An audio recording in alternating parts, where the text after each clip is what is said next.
Right, this is a Toyota Rav4 03 petrol engine, 4-wheel drive, and I had hard time to find a video about replacing the handbrake cables, so I will do one myself to help fella out. So this is the old one, this style of cable, and it's fitted here with 2 bolts, 10mm, 1 bolt, and over the tank you have 2 fittings.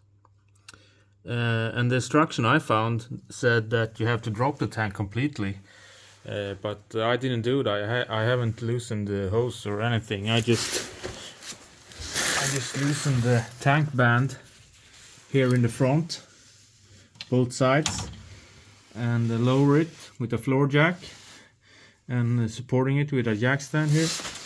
And under here you can see the cables in here.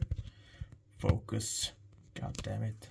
There you see the left one that I have replaced, and the right one that I didn't, because it was working just fine. Here they join to this thingy and goes up to the lever in the cab. So you don't have to drop the tank completely, just lower it down. It's really easy. So I hope that this video will help someone out. Peace.